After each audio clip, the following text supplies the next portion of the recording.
चीनी वजीर आजम ली चियांग के इस दौरे को पाकिस्तान के लिए किस तरह से गेम चेंजर समझा जा रहा है, आप किस तरह से देखते हैं इस दौरे से? दो तरफा जो ताल्लुकात हैं, आपको लगता है उसमें कोई नई समत देखने को हमें मिलेगी? पहली बात तो यह है कि इससे अपने ताल्लुकात का इयादा होता है, गर्मजोश ताल्लुकात का। जी, हमने उनको वार्मली वेलकम किया और जवाबन उनकी तरफ से भी उसी तरह का बयान भी आया कि इस्लामाबाद में क्या सलूक हुआ है। हमारी फौजी क़यादत भी उनसे मिली और बुनियादी मकसद सिक्योरिटी के हालात पैदा करने के बाद कोशिश ये थी कि ये विजिट किसी और दहशतगर्दों ने अपना पूरा काम दिखाया और हमारे इंटेलिजेंस इदारों ने, हमारे फौजी इदारों ने, हमारी पुलिस ने सब जगह पे अपना अपना काम किया और महफूज बनाने की अपनी पूरी कोशिश जारी है। अब आज सारा दिन मेहमान आएंगे, 6 वजीर आजम ने आज लैंड करना है, जिसमें आखिरी मेहमान वजीर आजम होंगे रशिया के। तो जो गुज़श्ता रोज चीनी प्राइम मिनिस्टर आए और ये उनका बायलैटरल दौरा था जो सिर्फ पाकिस्तान और चाइना से मुतालिक था, जिसमें कोई 15-16 के लगभग मुआहदे और MOU साइन हुए और ताल्लुकात के हवाले से हुई और नई जो इक्तिसादी राहें खोलनी है। बुनियादी तौर पे चाइना तो चाहता ही है, हमारे दिफाई निज़ाम के साथ तो वो मुंसलिक है ही। JF थंडर नवाज शरीफ ने उनसे लिए और अब हम उनकी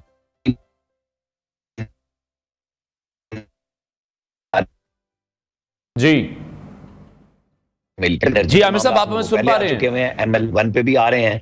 तो ये वो चीजें। जी, मेरी आवाज नहीं आ रही आप तक? जी जी, कंटिन्यू कीजिएगा भाई आवाज। जी जी, मैंने कहा कि अगर मेरी आवाज पहले नहीं आई तो चाइना के प्राइम मिनिस्टर का आना ही पाकिस्तान की जो सलामती और इक्तिसादी मसाइल हैं उनके मुतालिक एक दुनिया को वाज़ेह जवाब है। SCO का समिट खुद आपको पता है कि 1997 में जब पाकिस्तान के 50 साल हुए थे गोल्डन जुबली पे, तो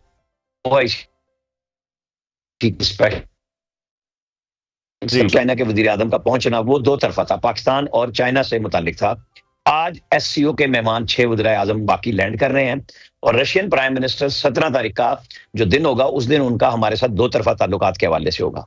SCO के आज मेहमान आएंगे और कल समिट है। देखिए, दुनिया को एक मैसेज गया है कि पाकिस्तान के अंदर इस तरह के मामलात, इस तरह की सरबराही कॉन्फ्रेंस करना कोई मसला नहीं है।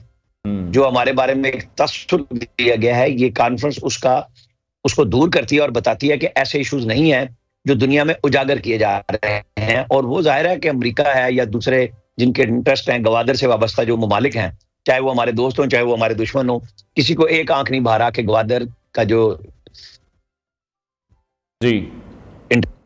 पोर्ट है वो इस तरीके से काम कर सके। उसके साथ एयरपोर्ट की कल आपने देखी है कि उसका वर्चुअल इफ्तिताह हो गया, चंद महीने में वहां पे बाकायदा परवाजों का आगाज होगा।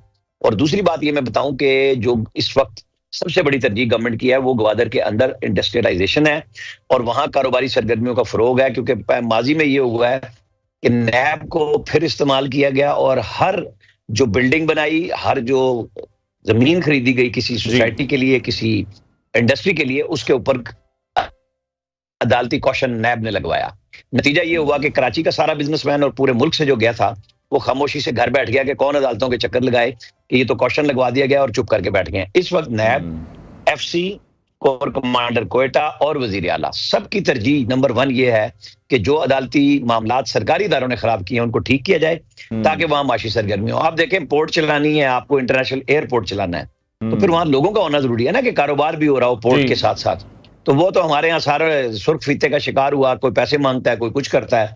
और जो CPEC को एक तरीके से पिछली गवर्नमेंट में बहुत स्लो कर दिया गया था, उसके अंदर ये भी था। अब इन सब चीजों को दूर किया जा रहा है। रेलवे लिंक का बड़ा मसला है, क्योंकि एफिशिएंट पोर्ट वही होती है जिसका पूरे मुल्क के साथ नेटवर्किंग रेलवे के साथ मौजूद हो। ठीक है, तो आमिर साहब फिर इस तनाजुर में तो अगर हम देखें तो गवादर इंटरनेशनल एयरपोर्ट का जो वर्चुअल इफ्तिताह है वो CPEC के मंसूबे को ओवरऑल जब हम देखते हैं वो मुस्तकबिल पर बड़े अच्छे उसके असरात होंगे। पाकिस्तान की जो इक्तिसादी तरक्की है उसके लिए बहुत ज्यादा इंपॉर्टेंट है ये। जी बिल्कुल, इसीलिए मैं बता रहा हूं कि ये कोई एक तरफ से काम नहीं हो रहा था। पहले 14 अगस्त को सॉफ्ट लॉन्चिंग थी, चीनी इंजीनियर्स के कत्ल की कहानी बनाई गई, गवादर में हमले शुरू कराए गए ताकि किसी तरीके से ये चीजें ठीक हो रही हैं इक्तिसादी तौर पे। तो देखा गया कि रुकावटें कहाँ हैं, अब उनको दूर किया जा रहा है ताकि CPEC एक मौसर अंदाज से काम अब आमिर साहब, आपसे एक बार फिर से राब्ता कायम करने की कोशिश करते हैं। मैं चाहूंगा टीम से कि वो आमिर साहब को ऑडियो पर कनेक्ट करें, क्योंकि उनकी आवाज़ हम तक ठीक तरीके से नहीं आ रही है। शंघाई ताउन तंजीम के हवाले से आज हम बात कर रहे हैं। बहुत इंपॉर्टेंट दिन है पाकिस्तान के लिए। चाइना के वज़ीर आज़म भी पाकिस्तान पहुंच चुके हैं और 11 साल बाद कोई भी चीनी वज़ीर आज़म हैं जो कि पाकिस्तान को विजिट कर रहे हैं। और हमने देखा कि कल भी इस हवाले से बहुत सी मुलाकात हुई हैं। वज़ीर आज़म पाकिस्तान मियां मोहम्मद शहबाज शरीफ से उनकी मुलाकात हुई, सदर ममलिकत आसिफ अली जरदारी से उनकी मुलाकात हुई है, आला अस्करी क़यादत से भी मुलाकातें हो चुकी हैं। 4 रोज़ा दौरे पर चाइना के वज़ीर आज़म यहां पर मौजूद हैं। आमिर साहब, सुन पा रहे हैं तो जरा कंटिन्यू कीजिएगा। जी, अगर आपके पास आवाज आ रही है तो मुझे जी क्लियर है, आ रही है आवाज? जी क्लियर है। देखिए, अब आप आज मेहमानों की आमद है और बुनियादी तौर पे दुनिया को एक मैसेज जाना है कि पाकिस्तान इक्तिसादी लिहाज से और सिक्योरिटी के हवाले से इस तरह की कहानियां जो सरहदी मामलात में हो रही हैं और जो हॉस्टाइल एजेंसियां पाकिस्तान के अंदर सरगर्म हैं, उनकी राह में रुकावट बनी हुई है हमारे इदारे, और सब चीजों को ठीक किया जा रहा है। यहाँ पे पूरी आप ये समझें कि पॉलिटिकल यूरिश बर्पा करने की कोशिश की गई, जिसको दबाया गया, बताया गया कि इस तरह नहीं होने दिया जाएगा। तो पाकिस्तान का अज़्म यही है, पाकिस्तान के इदारों का अज़्म यही है कि पाकिस्तान को खुशहाल बनाना है, इक्तिसादी लिहाज से, सिक्योरिटी के लिहाज से। तो वो सबकी मिल के कोशिशों से अल्हम्दुलिल्लाह आज ये कॉन्फ्रेंस शुरू होने जा रही है। कल इसका सरबराही इजलास है। तो ये दुनिया के लिए एक वाज़ेह पैगाम है कि हम किसी से कम नहीं है और पीछे नहीं हटेंगे अपने मामलात पे, अपने मुल्क को दुरुस्त करने के हवाले से। ठीक है, शंघाई ताउन तंजीम एससीओ में पाकिस्तान की हैसियत और उसके किरदार को फिर आप किस नज़र से देख रहे हैं? यकीनी तौर पर जिस तरह से आप कह रहे हैं कि पाकिस्तान का किरदार बहुत ज़्यादा इंपॉर्टेंट है, पूरी दुनिया में भी एक अच्छा मैसेज गया है, इस तंजीम में पाकिस्तान को क्या अहम मौक़े मिल सकते हैं या मुयस्सर हैं?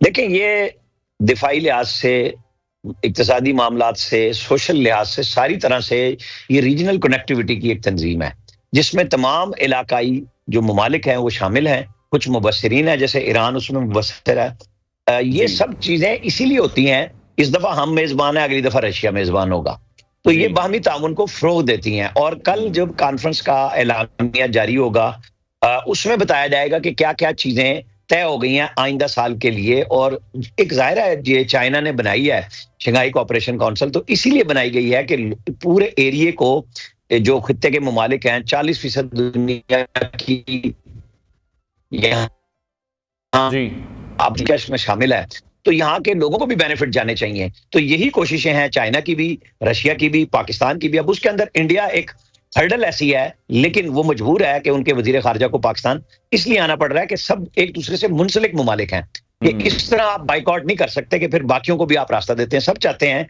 कि मिल के चलें। तो हो सकता है आगे चल के कुछ राहें हमारे और भारत के दरमियान जो मसाइल हैं, जाहिर है मकबूजा कश्मीर पे हमारी बिल्कुल क्लैरिटी से वजाहत है कि वो हमारा हिस्सा है, कि वो चाइना हमारे साथ दोस्त मुल्क शामिल है। वो वन चाइना की बुनियाद पे जहां उसके डिस्प्यूट्स हैं, वो कहते हैं कि ये हमारा डिस्प्यूट है, लेकिन हम आपस में तिजारत भी करेंगे, राब्ते भी बढ़ाएंगे। इंडिया के साथ कितनी फाइट है उनकी अपने बॉर्डर्स पे, लेकिन उनकी तिजारत भी अपने उरूज पे है। तो यही रीजनल कनेक्टिविटी, इसी चीज का नाम है। यूरोप हमारे सामने मौजूद है, कितनी बड़ी बड़ी जंगें लड़ी, और आज वो वहां पे बॉर्डर ही नहीं है एक किस्म का उनके शहरियों के लिए आपस में। हम ये नहीं कह रहे कि आप बॉर्डर खत्म कर दें, लेकिन जो फायदा हमें आपस में तिजारत के साथ हो सकता है। आप देखें टैपी मंसूबा जो बना हुआ तुर्कमानिस्तान, पाकिस्तान, अफगानिस्तान का, वहां अमन व अमान के हवाले से सब कुछ होने के बावजूद उस पर काम जारी है।